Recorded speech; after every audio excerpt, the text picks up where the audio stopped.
and gentlemen, I am back on some Do You See Anything Different? Y'all know I've had this shake and go Bohemian curl hair, but what's different is I finally got myself a closure, not the one that came in the pack. So in this video is about a Bohemian shake and go Bohemian curl closure that you can buy separately that looks realistic, and it's better than the one that comes in the pack.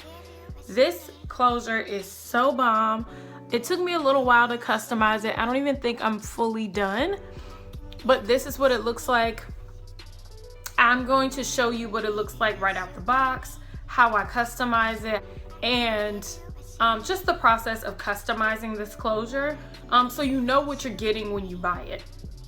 The closure was really affordable for me. I paid like altogether 40 bucks with shipping, and I think it was 100% worth it. I'm not the queen of customizing, so don't read me, please. And I know a couple of you guys and girls were saying that the hair doesn't match your curl type.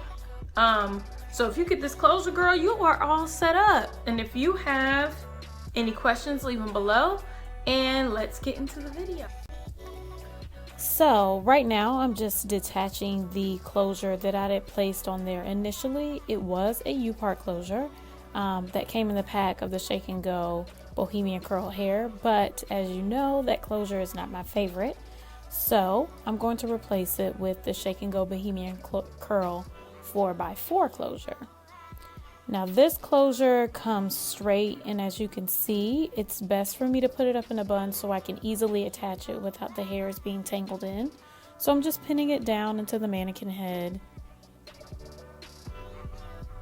I'm trying to make sure everything is straight.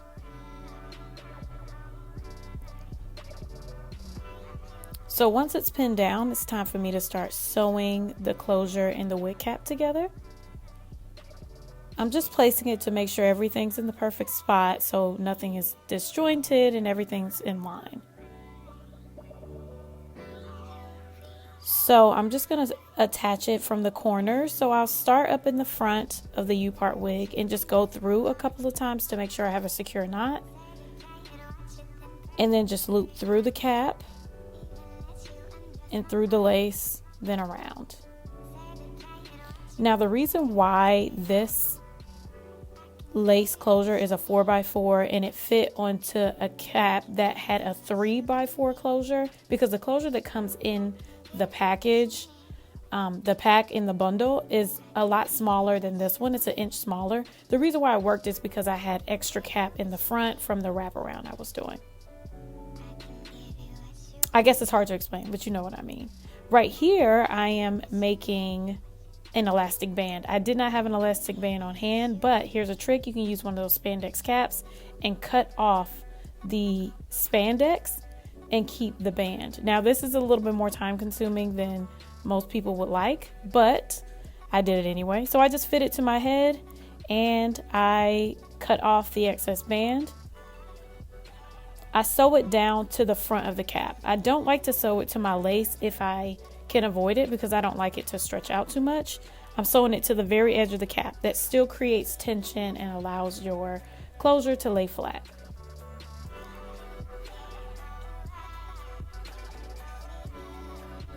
So I'm just looping it through and making sure it's pretty tight. Now I want to try it on just to make sure it lays flat, and I want to make sure I do this before I make any other changes to the wig. So now that it fits flat and flush, I'm going to start customizing the lace. You can see that it's a very, very full closure and the part's very crowded. So first I'm going to cut off the lace in the front. Some people choose not to until they're completely done. I like to just move it out of the way. And now I'm just going to pluck out all the excess hairs in the part. It really gets really crowded in there and starts to look really fake. So once you pluck it out, it kind of gives this realness. Now you can see that the part was still a little bit fuzzy, but that's okay because my braids were kind of messing up the part. Once you get your spandex cap underneath, it will be a little bit more realistic. So now I'm just going to see what the hair looks like now that it's curly.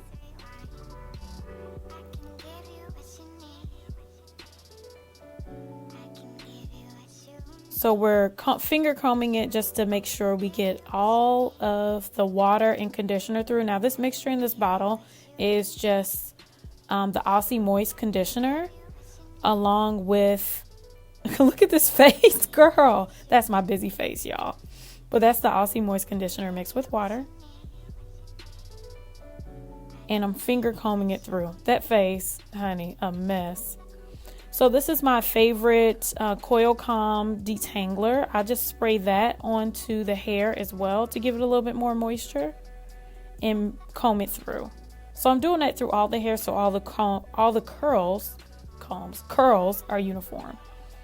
I'm also going to add some coconut oil to the bottom as well. And now I'm trying it on, trying to show you exactly what the hair looks like. Very wet. It's very sexy, very Ashanti, bitch. Yes, ma'am. So now I'm using the LA Colors Pro Conceal Concealer. I'm going to place that on the part there. I want to make sure that looks very realistic. And because I will not be dyeing my lace, nor will I be dyeing my knots, I'm just going to add some powder foundation on the top.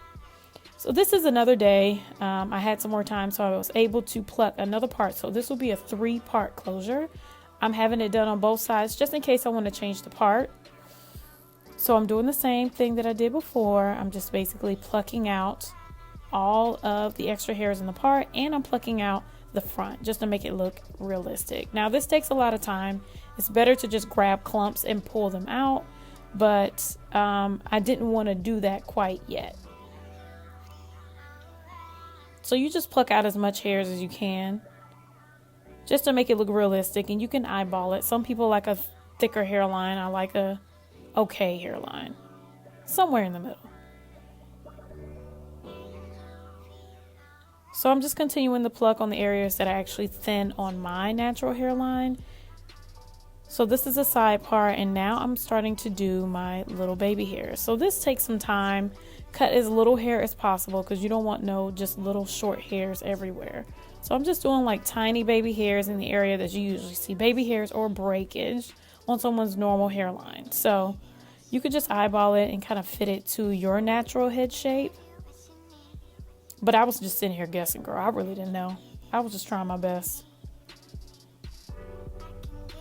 So as I'm going through it, I'm just shaving the little tiny hairs down, making sure they're not too short or too blunt. You don't want to just chop it. You like to just drag the scissors along the hairs so it kind of shaves down the hairs and make them fine.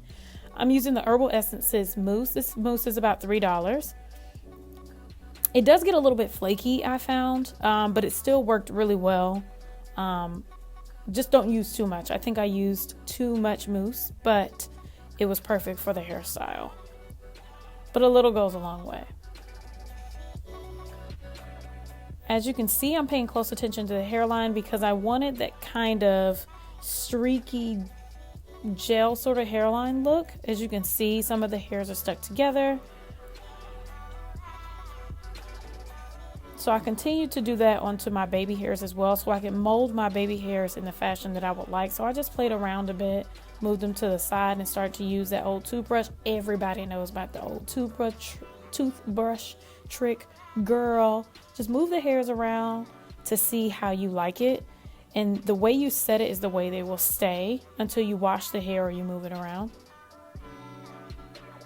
So still customizing and moving the baby hairs and kind of forming my parts. So I'm putting the mousse in the areas that I would like my part to be.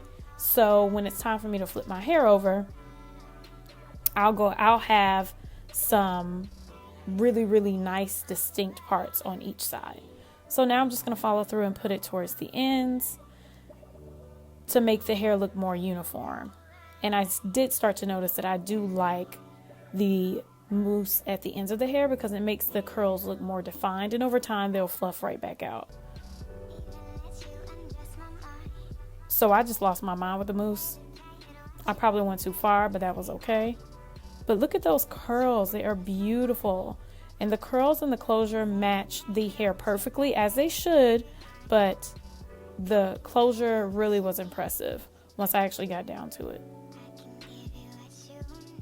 And as you can see, I'm flipping around the part just to see how I would like the hair and showing it off to you, girl. I just was kind of feeling myself. So now I'm using a little bit more concealer in the part just in case I want to flip it over to the side, and removing the excess concealer off of the part, off of the hairs, because sometimes it gets onto the hair. So just make sure you have a wet rag next to you so you can remove some of that foundation or concealer off the hair, because that is a telltale sign, honey. So now I'm just kind of creating the sections of the hair. So I'm putting mousse on one section, that's the left part, the right part, so I can easily flip over the hair. I think you can kind of see what I mean. And it looks like she's all done. Everything's molded correctly and exactly how I like it. What do you guys think? So here she is. I'm so excited. I'm about to place her onto my head just to make sure everything molded correctly. And now you can see the finished product. Go. Bam. Yes, ma'am. I look excited. I was really happy with the finished result. One thing I missed was you can kind of see where the lace starts. I did take a eyebrow pencil and run that along the lace at the very edge, so you really couldn't see the line of demarcation between my forehead and the hair. But other than that, it was perfect. So I'm fluffing my fingers through the hair, kind of showing you how it looks. And that's it, ladies and gentlemen. Hopefully you like it, and if you have any questions, just let me know. And I love you all. I'll see you soon.